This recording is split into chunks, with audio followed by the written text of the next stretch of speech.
Good morning, everyone, and welcome back to Craft Eccentricity. And we've got something a little bit different today.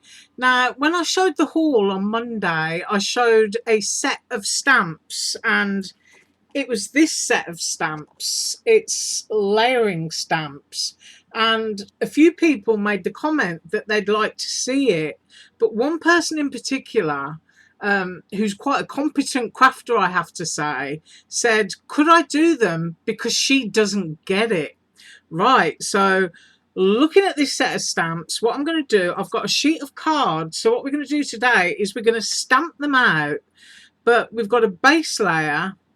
We've got a more detailed layer, which is the second layer to go on top of this. And then we've got a third layer, and we've got an outline layer.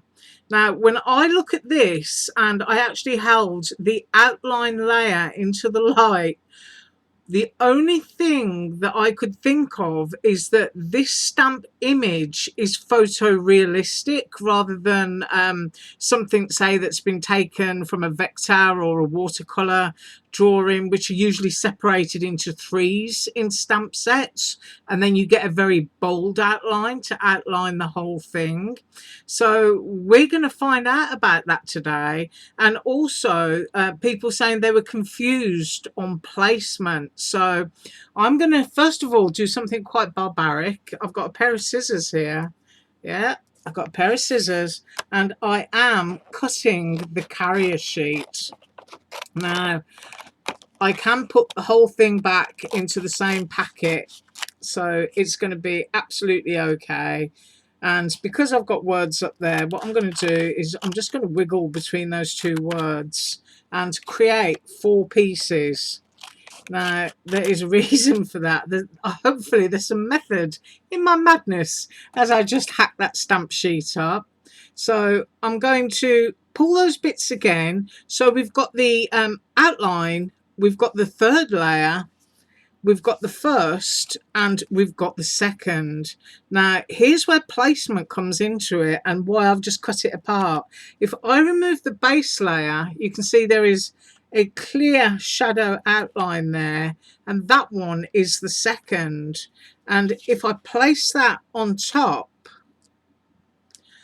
I get to find, I'm going to lift it up and hopefully you can see it, I get to see much clearer than looking through 2 clear stamps exactly where the outline is there, so that I'm trying to get it out of the light a bit, so that when I put one stamp on top of the other, I'm not ghosting an image.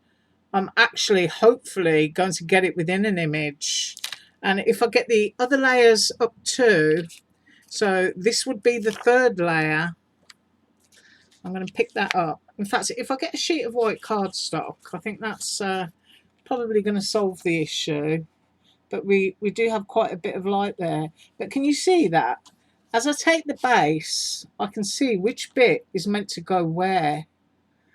So now we can see that 2 layers, it's all right, I will do this if it kills me. I think that's probably the best. We can see that 2 layers are going to achieve that. And what purpose is the third layer going to achieve? See, you've got a much greater detail. But when we pop the outline on, which is quite an abstract looking thing, I can see where people are getting confused. So let's take this one step at a time and try to do this. Right, first of all, I'm putting those there for my reference. And as I said, you know, you can pop them all back in the bag. Nothing's going to get lost. And we're going to go with the first layer, which is this one. And my inks, if I use the outline, I'm going to use my Distress Archival. And I've got these off my shelf because I've got like the full set of Memento Lux, and I've had them for a few years, and I'm hoping they still work, and those colours are a lot nicer than they actually appear on camera. So we're going to go with the background as angel pink and build up a double layer of angel pink, and then I think for the last two go into the rosebud. So we're going to use all layers for the first flower, and then we're going to break them down going across this sheet of card and find out exactly what's going on and what has got people flummoxed. There's a good word. Right, so I'm using an AlinaCraft stamp block and I'm popping that down on there. And I'm going to try and eyeball my layers, which is quite brave for me. I have got my glasses on though. So I'm just stamping off some of that angel pink ink. Now, you always got to remember, with a lot of inks, they are blotchy. Some of them kind of like close the colour cells on themselves as they're drying. And, you know, you can always hope that that's what's going to happen for you. Now, whether I've stamped it upside down or not, it doesn't matter because we've got to match the pattern. Right, so there is my first layer, and as you can see, yes indeed it is a little bit blotchy. Now when I take this, it's actually that way around that we've got it there. So that is the base layer. Now the second layer, peeling off, I will be using angel pink again, and this one is the second layer. So we're kind of like looking at where that lines up on there, finding all those bits, and it gives us a good reference of where we need to be. So I'm just popping that there, and I'm hoping that by cutting your stamp sheet apart, if you've got this stamp set, that it might make life a little bit easier for you. So going back onto here, angel pink again, and then finding where those pieces meet. And I think that this is what might be confusing people. So I've got this here. I'm going down here. So if I talk to myself for a minute, you have to forgive me. And I'm looking at all the shapes that I've got. And I'm not sure, but I think that's it. So I'm going to try and find out now what's confusing everyone.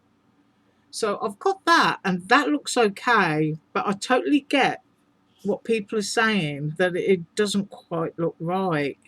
So I'm going to pause for a minute, stamp another background, and come right back. Okay, so I've done that, and I've put the second layer stamp back on, going right back in with the angel pink again, and I'm going to try and line it up a lot better. Now, I will say to all stamp makers out there, when doing your layering stamps, it would be an absolutely fantastic and very innovative idea if the back of the stamp was black like that. Because if the back of your stamp was like that, there would be absolutely no error at all in you ever lining up your image into the place where it needs to be, because it's perfectly shadowed there on top of whatever colour of ink that you choose to use. Right now I'm standing up for this one, and I'm saying it goes there. Let's see if it produces a different image to the one that's next to it. Okay, I think that is an improvement. That is much better aligned. Now what's going to happen when we pop down that third one, which is akin to looking at a bit of a firework, I would describe that. And that one is going to be done with the darker pink in Rosebud. And as we said previously, you know, hacking these up, in what position do they actually go? So I know, and I've got ink on that, but you know, I will wash everything afterwards, that essentially goes like that. That is a perfect fit. And then if we get the one that I'm going to call a firework and position that one, let's have a look. I think that that's it, because there's an overlap. So I'm looking at which bit goes where. Right, so I'm looking at those two little prongs there, and they go off onto this loop here. See what I mean? If the layered stamp makers actually had the back of the stamp done in black rather than having a clear stamp, no one would have a problem at all. Right, standing up again, and I'm going off onto this leg with this long piece and hoping that that is correct. And let's see what we get now. Right, okay. So that is within the borders, and people might think that's quite a strong colour. I don't actually mind that. That actually needs to dry, so I'm going to be back in a second. Right, so I think that's dry enough, and the next one that we're going to use is the background stamp, and that is what this one looks like. So, but do you see what I mean? I mean, if they made layering stamps that had got a black outline, the whole thing printed onto the back of the stamp, or even made the stamps in black silicone, it would be so much easier, you know, to line stuff up. Right, so I now need to go to the second stamp to find out exactly where this one goes. So I'm just going to move it around until I think it's in the correct place. Now I have got it pointed towards me, and the bit that I'm looking at now is the center of the flower when I'm moving this around. So I just want, you know, want it to be that people understand what they've got and they can use it. So I'm just eyeballing all of those different shapes here and trying to fathom it out. But you know, I totally do get the person that said, I just don't get it. I do understand that, because if I put this down in the wrong place, what I'm going to end up with is an image that looks like I've misstamped, and it's a ghost image, if you know what I mean. So I'm going to say, looking at that bit there, that that's supposed to go there, and it matches that shape too, but it doesn't, if you know what I mean. So I'm just, you know, fiddling and swizzling. I'm going to fiddle and swizzle off camera for a second and come back. Okay, so I think I've got this layer figured out, and I believe that it goes here. Can you see that? I believe that that is where that layer goes. So if I look at all the different shapes to help me, that little fork piece there goes onto there. So I've got to try and remember that little fork piece there goes into the top part of there. Right, so here goes. So flipping it over, going with the rosebud again.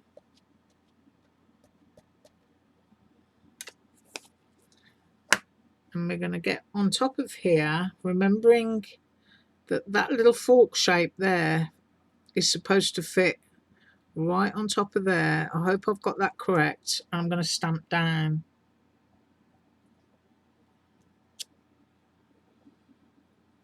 And that is how it's supposed to be. I can see it matches up to that point there, that point there, that point there. So it is quite abstract. Now, if you're doing the first two, then, you know, I think for a lot of people, that one is preferable. This one is quite abstract. And if I grab a watercolour brush, just to soften those edges, just to show you, I honestly don't think that that would make much of a difference. Just hang on a second.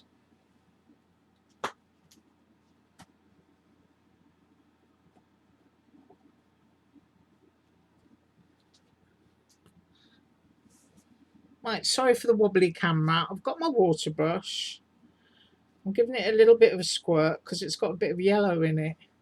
And it's just a damp brush. And let's have a look what happens now.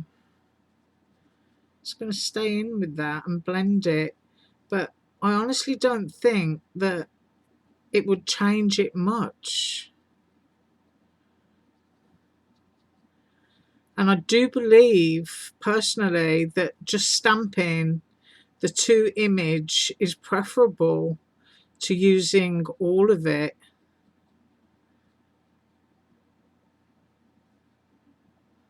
Yeah, I do. I mean, that's great. It's a great image, but I don't think it's the image that people expect when they first see it.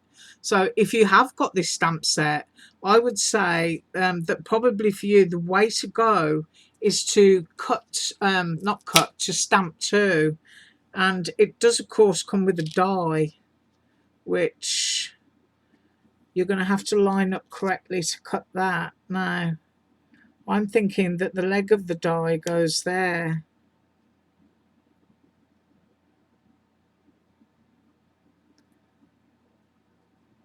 And gives it an outline. So that would cut that out like that. I mean, you know, as I was saying, people buying the stamp, I think they're looking for something that's going to create a whole flower, when really what you end up with is something that is a little bit abstract. I mean, I kind of like that. It's very watercolory. But I do totally get when people said the other day that they don't understand it. So if you do have that, I hope that it was useful for you. But I would stick with the two layers. If you're looking for something a little bit more abstract and you want to get your, you know, your black fine liner out, and you know, you want to go to town and do a bit of watercoloring on a pocket of a journal or something, then using all of them is going to be what's best for you. Right. I thank you so much for watching me today. I hope that you enjoyed it. I hope that it was useful. And as usual, all links below. Bye.